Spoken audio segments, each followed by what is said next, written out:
Good evening, good evening. Welcome to another segment of On Point. This is your servant and Senator, Carla Joseph, thanking you for joining me this evening for another segment of my radio talk show, On Point, which is heard every other Tuesday from 6 to 6:30 p.m. here on the People Station WSTA 1340 AM on the radio dial. Hey, we just had a little bit of a challenge starting up, but thank God Hosea is here. You know, that's a biblical name to really get the devil out of the detail here so we could have our weekly broadcast to keep you, the listening audience, our people, my people, and more importantly, my tax-paying people informed. So, as I mentioned before, we are in the heart of the fiscal 2024 budget hearing, where we have a number of agencies and departments coming before the Committee on Budget Appropriations and Finance to actually support their budget requests and also defend what they have requested and to look at their spending of taxpayers' money.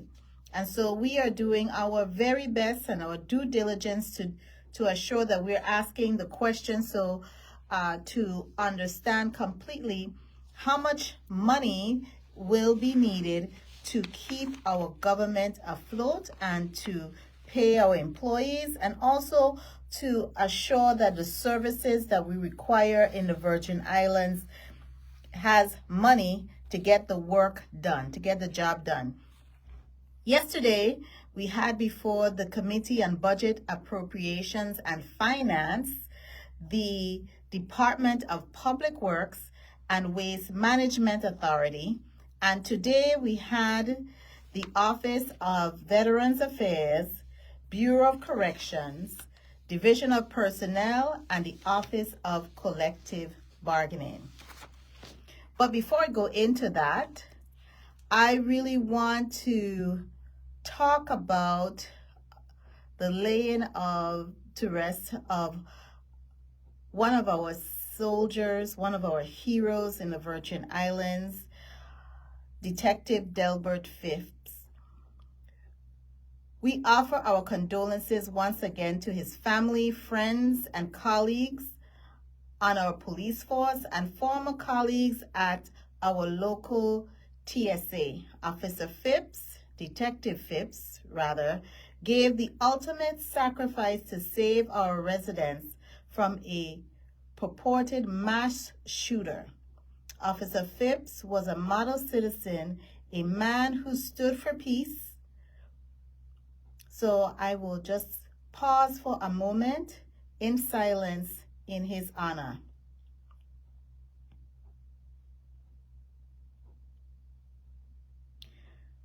A June 13th article in the Virgin Islands Consortium, I just wanted to add some items regarding gun violence, reported that 85 guns, 39 on St. Croix and 46 on St. Thomas were taken off the streets as a result of police highway road stops. That number was reported in June. The reports on gun violence in our community is just about a weekly report. I stand in support of funding for our police force to provide equipment, manpower, and other resources in order to fight violent crime, especially those using guns. Our fight against crime and gun violence is one that requires the involvement of the entire community to report knowledge of any potential crimes, use of force, or illegal guns. Residents may contact our police department or Crime Stoppers to anonymously report any information. And you should be fearless in doing it, because the next person you can save is your very own self, or your neighbor or loved one, by reporting a person you know who has illegal possession of a gun. I want to actually also mention that parents, you have to be vigilant in assuring that you search your home. If you suspect one of your children has an illegal gun, you should definitely report that. And I encourage involvement of our young people in wholesome activities to keep them positively involved through sports, mentoring programs offered by civic organizations, and activities plans such as those hosted by the Office of Gun Violence Prevention. We must reach our young people at a young age to instill the importance of life and provide proper guidance where it is needed.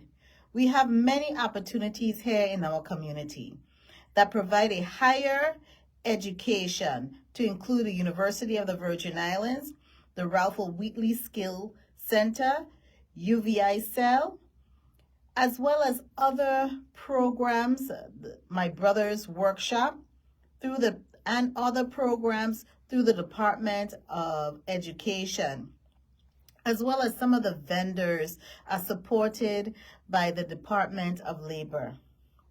Let us encourage our young people to take advantage of the opportunities we have available to groom our young men and women in to become positive contributors in our society, and also to have them become leaders in our society. Well, yesterday was a fantastic day, at least for me, when I considered that all of our young people were in the public school, were heading back to school. Yesterday, August 7th, marked the beginning of a new school year, a new chapter for our young people here in the Virgin Islands. I take this opportunity to welcome our students, parents, teachers, and administrators back for the 2023-2024 school year. There have been a few changes, including the removal of 6th grade from elementary school system. The first to have this done in the St. Thomas St. John district was E. Benjamin Oliver, whose 6th graders were sent to Bertha C. Boshelter School, now known as Bertha C. Boshelter Middle School. Now all incoming 6th graders for this year will attend either Bertha C. Boshelter Middle School or the Lockhart pre-K to 8th grade schools in the St. Thomas St. John district. You heard it, pre-K. You know, this is a new initiative by the Department of Education, really to reach. They're implementing it so that you can prepare people from cradle to the grave. So they're looking at the supports from there, and they're starting really early, because once we capture young people at an early age, we infuse in them the level of education and support and the discipline that is required for them to move forward in life. We will see positive outcomes, positive changes in our community and in our family lives, and hopefully it will transfer also to our nation.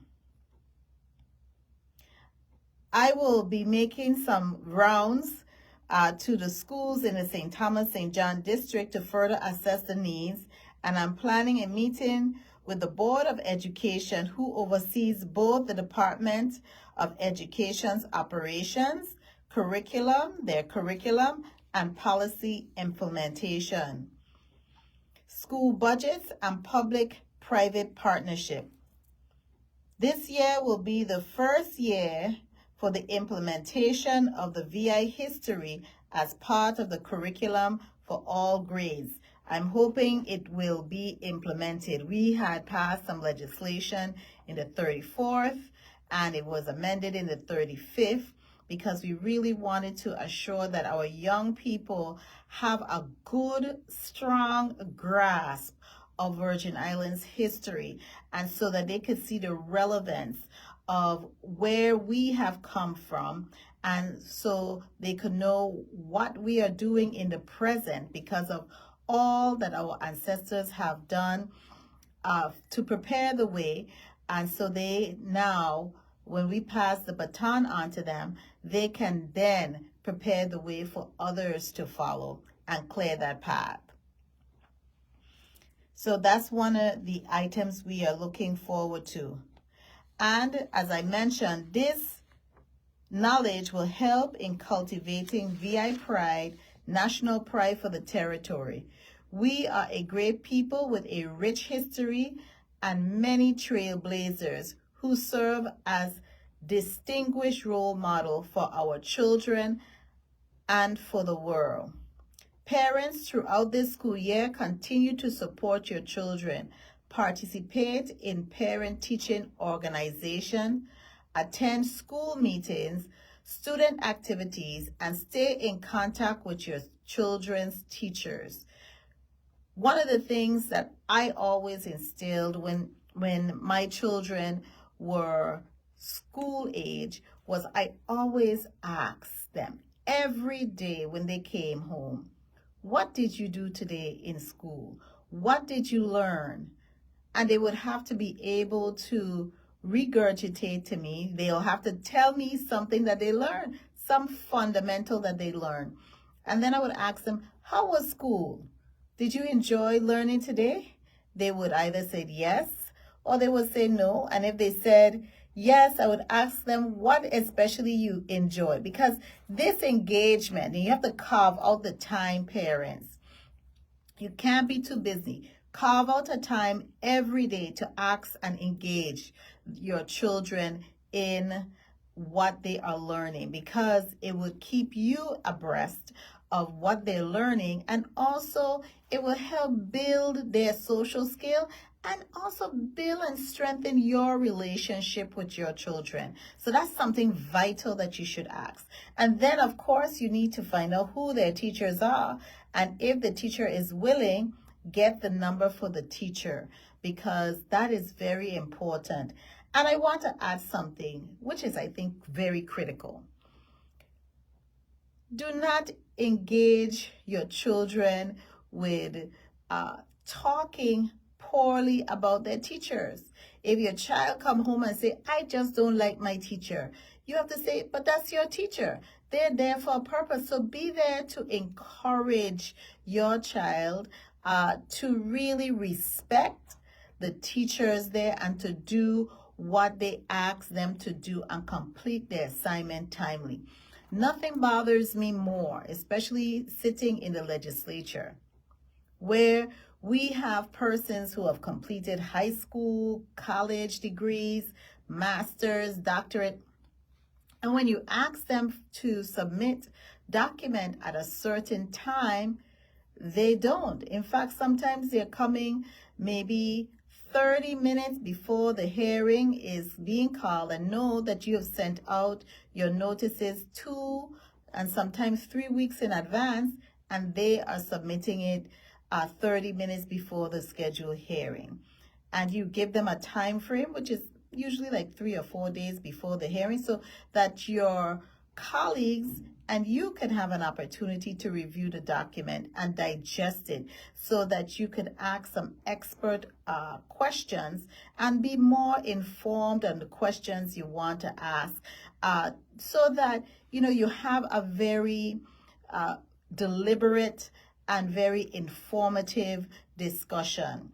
And so that's one of the things we want to try to drill down with our young people, and consistently to be on top of their game in submitting whatever homework assignment, whatever projects they have to submit on time and on schedule. And make sure you as a parent also that you review with them their homework assignments, so that they are aware that you also are involved.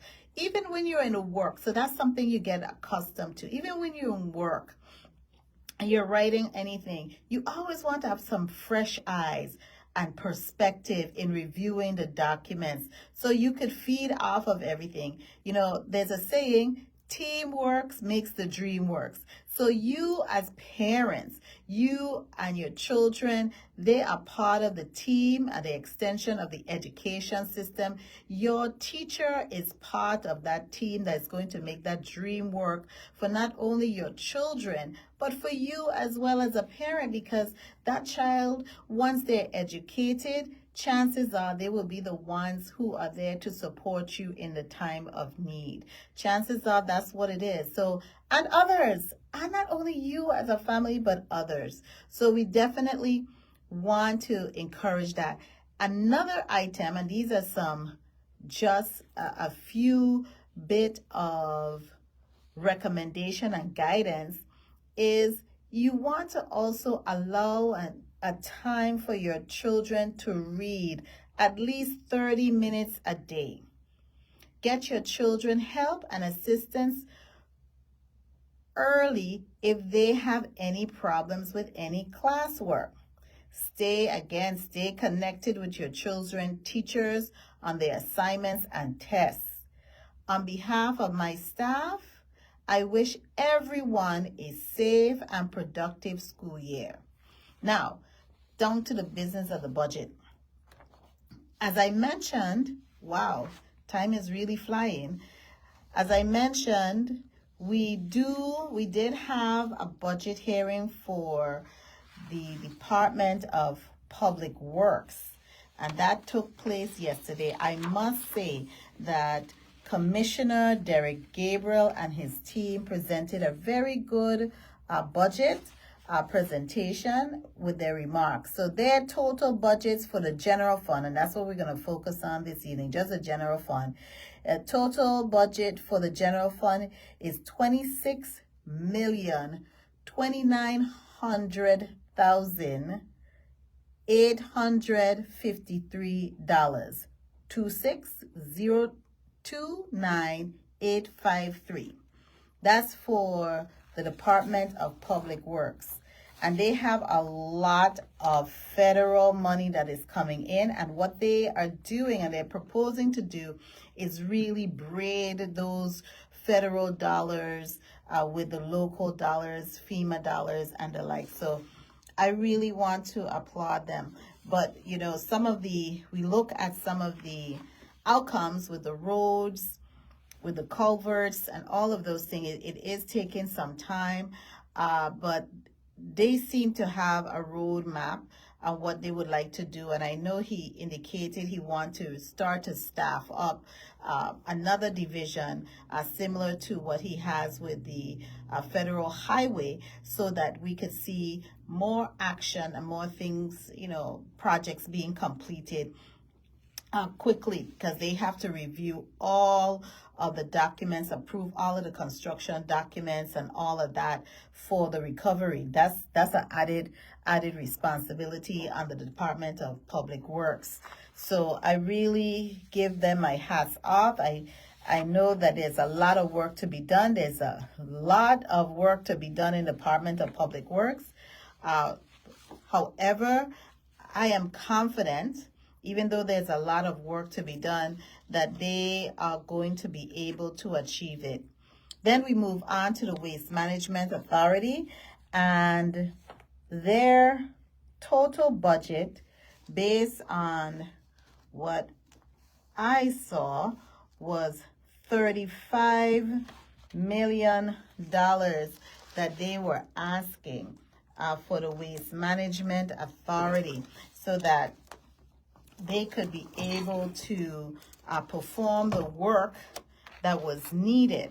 So that's a lot of money that we have that we're going to need to support them, because they don't bring in sufficient funds to cover their operating costs, their full operating costs. So their fiscal year 2024 projection is about $35 million. And they're asking us to give them, I think, about $15 million.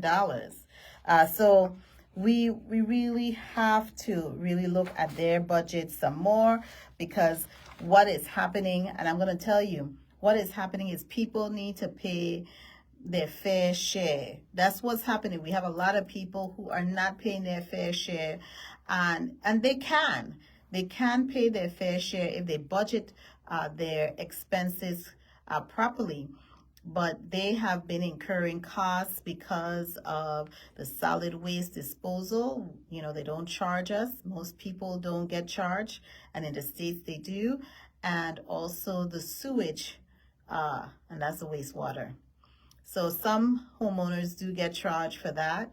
But if you're tapped on to the public sewage system, but it again, those are conversations we need to have, and definitely they need to really do a major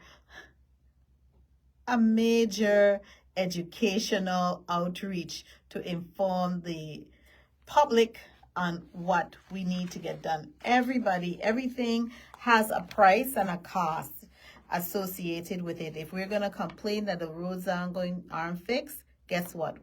Those tax dollars that you work hard for goes to pay for those roads getting fixed. And our responsibility as legislators, is really the stewardship, is to make sure that the money is going where it is much needed. Okay, so road fixing is one, and for me, housing is another, and definitely the hospitals are the third, and the fourth is education. Not necessarily in the order I listed. Okay, that's not a priority order, but those are my big four. Okay, so then today we had the Office of Veterans Affairs, and their ask is $1,180,390. That's 1180390. And also we had the Division of Personnel, and their ask is 51 million. Sorry, I'm just dealing with general fund. 50,995,535, and that's 50,995,535. I'm telling you, this is a lot of money. Our budget may look a little bit different because last year we almost appropriated nearly $1 billion. I'm thinking it may reach that amount for this year, but we'll know the final number. But the most important thing for me, when just having a discussion and being there in the budget hearings, is to see how the money is spent, and then when we come to the budget wrap up, we have to check the revenues to see if we are bringing in sufficient revenues to be able to cover our expenses. Because when you don't bring in sufficient revenues, you know what I mean? You got to cut services, and we don't want to cut. We want to keep the momentum going because we're still in a recovery mode. We're still moving forward, and we're supposed to be all charged up to get the Virgin Islands where we need it to be, because this is such a prime opportunity, a once in a lifetime. We have a lot of federal dollars that are flowing into the Virgin Islands, but my mantra is going to continuously be, people need to pay their fair share of taxes and stop trying to avoid paying the taxes and then want to complain about, oh, why this isn't done. It's real money you have to pump into the system in order to pay your taxes. I look at paying my taxes as paying my tithes. That's my responsibility as a citizen. So I don't avoid paying my taxes. I go and I say, this is how much I need to pay. Pam, I pay it. And trying to make sure that I am responsible. And that really also, comes from home. That's a home training to be able to pay your expenses, to work to pay your expenses, and to balancing your budget, and not to really have an exorbitant budget where it's not realistic. You have to, my mother would always say, God rest her soul in peace. She always used to say, Carla, don't hang your hat where your hand can't reach. If your hand can't reach it, don't hang your hat there, because you don't know if somebody's going to provide a ladder. You don't know if you could provide a ladder so you could reach up and grab your hat. Okay, so that's one of the things. So I also wanted to make sure we note that we don't have any budget hearings until I think next week. I'm not sure, but I know we've been going through it line by line. But one of the critical items I came across, and it's causing a bit of confusion, especially with me, knowing that I'm just a stickler for what is in writing. So we passed Act 8617, and we're seeing that, and it was a line itemized budget. That's something I had campaigned about, because that's the only way we could hold people accountable and see where the money is going, or see where it's not going, so that we could, based on the agency need, we could beef up whatever supports they need. So if we see that, say you have supplies, and you see, well, they didn't buy all of the supplies, the money that we appropriated, and they have been receiving their allotment, we'll say, okay, well, maybe we need to scale back, and they would have to defend why we should not scale back, especially if they have a big cost coming. So that's one of the things. Like I mentioned in all of my talk shows every other Tuesday, you can feel free to contact my office at 340-693-3515, or you can contact me through Facebook, Senator Carla Joseph on Facebook, or on my web page at senatorcarlajoseph.com. One of the things I wanted to note is that for the budget hearing on Monday, we had the issue regarding the abandoned vehicles that came up with the Department of Public Works. And they do have sufficient monies in there budgeted to remove some of these abandoned vehicles. I was at a church on Sunday. I went and worshiped at a different church based on an invitation from one of my classmates, Miss Irma Todman. Happy belated birthday. I wish you happy birthday already, but happy belated birthday, Irma. And I had a joyous day worshiping at the church, Faith Christian Ministry, the church in Hidden Valley. So I attended there, and I met this wonderful lady, and she lives up in Nada Hill. And she said, you know what? I moved back here from in the States, and it has all of these abandoned vehicles up by me. And I don't know why they just don't take those vehicles away. Why are people doing it? And it goes to pride in our community, and pride in where we live. We have to be prideful, and we can't just say we're going to rely only on the government. Remember, we all are our brother's keeper, and so we have to also try our very best to be responsible and be good stewards. So that's a key component, and just being all right, good citizens. So those are one of the things that we really want to push. I do have some bills, my time is almost up here, that I'm proposing. One is bill number 35-0004.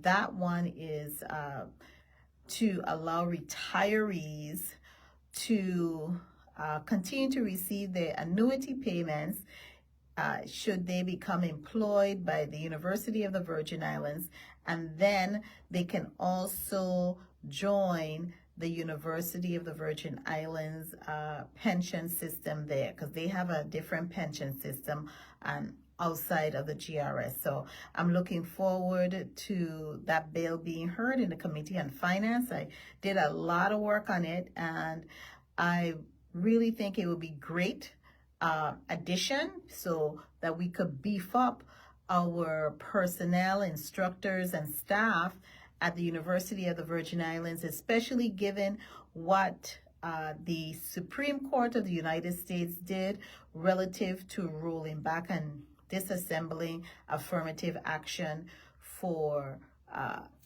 the post-secondary school for the university. So we want to make sure that our HBCU, our historically Black colleges and university, they have sufficient staff to prepare the next generation and even to support the now generation in being able to do the work that is needed and required. Well, I believe my time is up, and I want to thank you, the listening audience, for being here this evening and joining me for our next segment of On Point. Remember, On Point can be heard every other Tuesday right here on the People's Station, WSTA 1340 AM from 6 to 6:30 p.m. every other Tuesday. And you could give me a call in my office at 340-693-3515. Our next On Point program will be on August 22nd. And then the next day, wow, I have a busy schedule. The next day is the next Committee on Government Operation, Veterans Affairs, and Consumer Protection meeting, which I chair. That will be held in the Earl B. Otley Legislative Chambers beginning at 10. I have scheduled the Department of Property and Procurement to testify on really what their status and giving us an update. So we'll have the Commissioner Designee, Ms. Lisa Alejandro, before us. We want to thank you again for joining us for On Point, and thank you for all that you do, and God bless you. And thank you for listening to tonight's program, On Point. Again, it can be heard every other Tuesday from 6 to 6:30 p.m. right here on WSTA. Together, let's stay on point, Virgin Islands. God bless you all, and good night.